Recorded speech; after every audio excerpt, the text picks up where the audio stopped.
Assalamualaikum sahabat muslim. Cerita kali ini tentang 8 tempat terlarang sholat.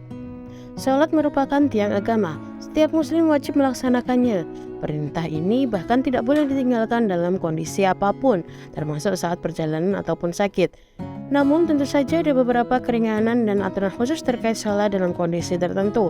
Ada sebagian tempat terlarang sholat dan itu harus kita ketahui. Oleh karena itu, sholat tetap harus didirikan dalam kondisi dan dimanapun kita berada. Tempat terlarang sholat disebutkan Nabi dalam hadis. Hal ini berdasarkan hadis Rasulullah dari Jabir bin Abdullah al-Ansari. Rasulullah SAW bersabda, "Aku diberikan 5 perkara yang mana belum pernah diberikan kepada seseorang pun sebelumku. Dahulu setiap nabi diutus kepada kaumnya secara khusus, sedangkan aku diutus kepada setiap bangsa merah dan hitam. Ghanimah dihalalkan untukku, namun tidak dihalalkan untuk seorang pun sebelumku. Bumi itu dijadikan untukku dalam keadaan suci dan mensucikan dan sebagai masjid juga. Maka siapapun yang mana waktu sholat mendapatinya, maka dia bisa sholat dimanapun dia berada. Aku ditolong dengan rasa takut yang merasuk pada musuh di hadapanku sejauh jarak perjalanan 1 bulan. Aku diberi syafaat." Hadis riwayat Bukhari Muslim. Tempat terlarang sholat. Salatnya sah atau tidak? Namun tentu ada beberapa syarat yang harus dipenuhi agar sholat menjadi sah. Boleh salat dimanapun, namun tempatnya harus bersih dan suci.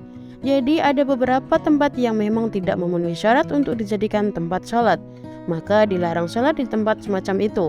Dalam buku Tempat dan Waktu Sholat karya Ustadz Islan Ansari LC disebutkan bahwa para ulama berbeda pendapat terkait larangan tersebut. Permasalahan utamanya terkait apakah larangan itu menyebabkan sholatnya tidak sah, atau apakah larangan itu dihukumi semata makruh namun sholat tetap dinilai sah.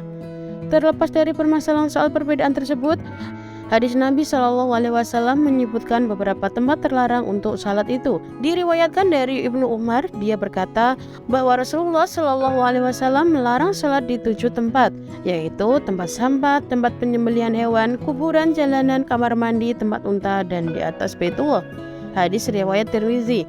Di samping itu, para ulama juga menetapkan larangan mendirikan sholat di 2 tempat lainnya, yaitu 1 di atas atau di dalam Ka'bah, yang kedua tempat ibadah orang kafir. Dengan demikian, tempat yang dilarang untuk sholat di dalamnya berjumlah 8 tempat. Terima kasih sudah menyimak cerita hari ini. Semoga bermanfaat. Jangan lupa dukungannya dengan memberi like, share, dan subscribe.